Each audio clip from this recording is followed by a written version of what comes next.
Well, we are still working on the roundhouse and turntable.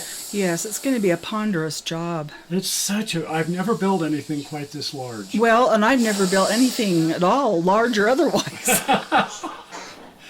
And the engineering that's going into this turntable, but fortunately it's all coming together quite nicely. Now, last week we kind of put some ribbons and bows on that process. Not that the whole thing is finished, but we've reached a point where we can go off in several different directions.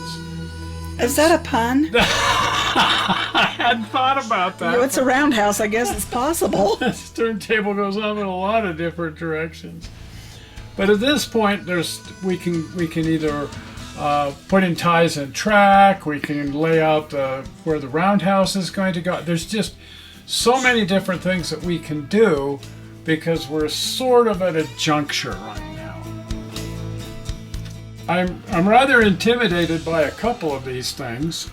One involves plastering in the bottom of the pit. Yeah. And I'm not sure how to proceed, but my goal has always been start with the most difficult and complex thing. And so last week we said the possible options are to plaster in the bottom of the pit or to build the ring rail that goes around the outside, which has me a little intimidated. Then probably the largest of these projects, the sound deadening board that I lay the track on, lay that out all the way over to the roundhouse and figure out the footprint of the roundhouse and even put in the foundation and floor for the roundhouse. There's still quite a bit of work that needs to be done on the turntable bridge, ultimately the deck, but for now just getting the sides on there with the rivet detail and everything. That's a pretty substantial project. But we decided on doing the sound deadening board all the way over to the roundhouse and even figuring out the footprint of the roundhouse and even putting in the cement floor for the roundhouse. That's probably the biggest of these projects, so let's get on with that. So here's the current state of the turntable, and you can see that up here the sound deadening board ends right here, and it needs to be extended out onto the entire surround all the way around the turntable.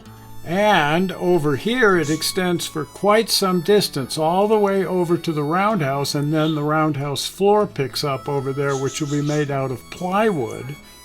But we need to get both of those things in, the sound deadening board all the way over to the roundhouse, figure out the footprint for the roundhouse, and then put in the plywood floor for the roundhouse. So the first piece I put in over here, I'm doing this in fairly small pieces. It makes it easier that way. So I figured out the edge of the turntable and also the edge of the layout and cut this whole kind of crescent-shaped piece out. Then, using my Sureform tool, I carved that back right to the edge of the pit and really cleaned up the edge so I have a nice clean edge where the sound deadening board meets the turntable pit. Technically, this would be where the dirt meets the turntable pit. This is actually going to be, of course, painted and done as just dirt and cinders and soil and that kind of thing. Then I cut out this piece that goes all the way over to the edge of the layout. Again, working in a smaller section this way and then doing the front edge of the layout first. And that gives me the ability to come in from the bottom side with a Sharpie and mark exactly where this cut needs to be so that it matches the turntable pit. And then once again come back with my Sureform tool and clean both edges up. So I'm just working my way all the way around the turntable pit. At the right side there, you'll notice I'm leaving a nice straight line because I'm going to pick that up with more or less squared off pieces because that's where the approach tracks go all the way over to the roundhouse. So that'll just be one great big piece over there going over to the roundhouse. I'm going to be able to put in 4 stalls at the roundhouse. The end stall will be very, very small, just more of a visual effect than a practical stall. and the other 3 stalls come all the way back here to the big curved track that goes around behind the roundhouse. So with that soundboard in place, I can now start laying out exactly where these tracks are going to come off of the bridge and go over to the roundhouse. This geometry is rather tricky, but now that I've got the bridge here with a center line marked on it, it's very easy to figure out the exact angle that the tracks are going to be coming off of the turntable going over to the roundhouse. Without the bridge in place, this would be really hard to figure out. But now that I've got the bridge here, it's fairly simple to say, this is where this track needs to be. And where the tracks meet down at the turntable, they come right together. I want to get them as close as possible because that gives me the most space in my roundhouse. You can see that will mean that the ties kind of interfere with each other, but I'll just create one of those zipper effects and make that work. So here are the 4 tracks that go over to the roundhouse. Because of the geometry of a roundhouse, they start practically together at the turntable and they get farther and farther apart, but that creates a huge distance between the turntable and the roundhouse. It's just the way the geometry works. Now, as I'm marking all this out, I have to be very aware of the vertical separations here too. Because of minor irregularities in the OSB board and the way the soundboard attaches to it and so on, there's kind of an irregularity here. You can see that it slightly dips as it gets over to the turntable pit.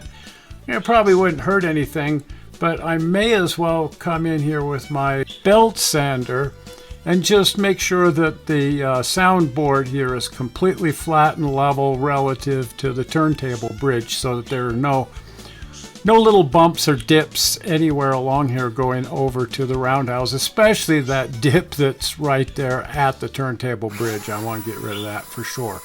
So I'm taking down this kind of raised up area right here, which is what's really creating that dip going over to the turntable pit.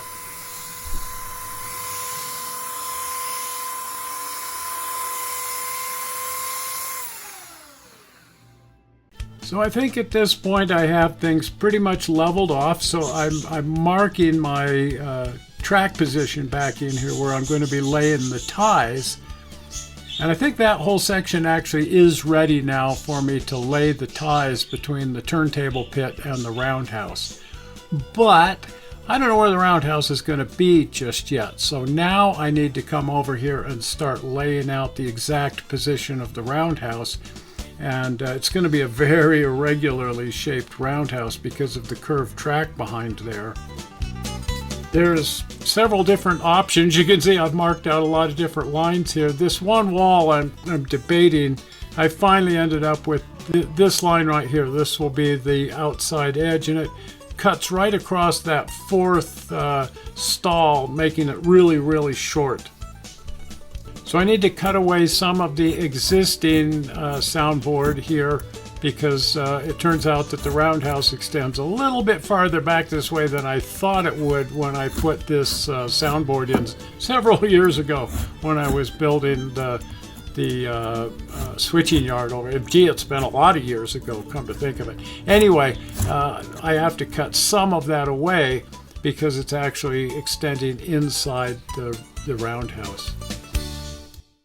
But now I have the the rather oddball shape for the roundhouse. It's got the 4 stalls at the front and a really irregular back where the back of the roundhouse meets with the curved track going around back there. So, well, it's an oddball thing, and that's just how it's going to be.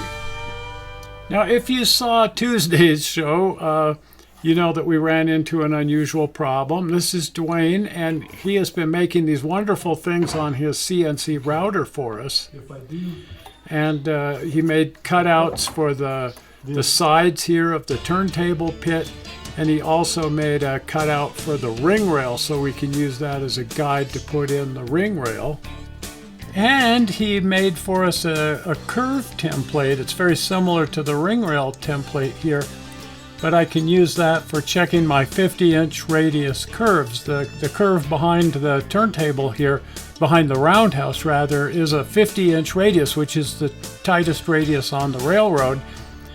And when I set the template in place, I could see that yes, in fact, I had messed up the curvature here. It's a little bit irregular, and if it's broader in some places, that means it's tighter in other places. And after thinking about it a great deal, I said I'm just going to pull the whole thing up and respike it. That was Tuesday's show, if you followed along with that. So kind of a disruption in building the roundhouse here, tearing up, unspiking and completely relaying, respiking the rail on the curve back here to make sure that it's a perfect 50-inch curve. This is a somewhat difficult area to get to, but it's going to be a much more difficult area to get to once the roundhouse is in place. The roundhouse will be removable, but in order to get to this track to do any work on it would mean lifting the roof section off of the roundhouse and then lifting the entire roundhouse off just to be able to access this area here, this curve behind the roundhouse. So this section back here becomes part of the roundhouse project. I've got to make sure that the track is exactly right, and then also finish any ballasting and vegetation. And there's a few little missing things back here where it ties into the backdrop and so on. So I need to make sure this whole area back here is 100% finished before moving on to the roundhouse. Otherwise, it's just going to be a pain. I would love to run a locomotive and test it, but I've got the wiring unhooked. Oh, well, that won't work. Yeah, I had to unhook everything in order to work on the roundhouse, so there's no power going to the tracks. But I can always set a Gramps tank car on here and just roll it back and forth. There you go. Just, you have to be careful, because I got a nasty shock off your track once when I leaned my arm on it. Oddly enough, with DCC, there's a constant voltage there, isn't there? It'll remind you. It's not a bad zap, but you know it's there. Yeah, a little 16 volts up your sleeve there. Yes. Anyway, when we first laid track, all I was able to do with it for quite a while is just roll cars back and forth. So I still get a kick out of doing that. And the Gramps tank car here is rolling smoothly around the new curve, so hopefully that means all is well. It worked just fine before anyway. Oh, yeah. But I was just concerned that where it had those little funny kinks in it, it would eventually be a problem. Oh, especially with a longer train or more weight. Anyway, much more to come here on the roundhouse. As you can see, we've got lots more to do. And so I hope you want to follow along with that. And so if you're not a subscriber to the channel, please click the upcoming blue button. Zoink! Right there, the blue button. Well, we're not sure how you found this video on the internet. We sure hope you didn't find it boring. And we will see you here on Tuesday. Right. Bye-bye. Bye.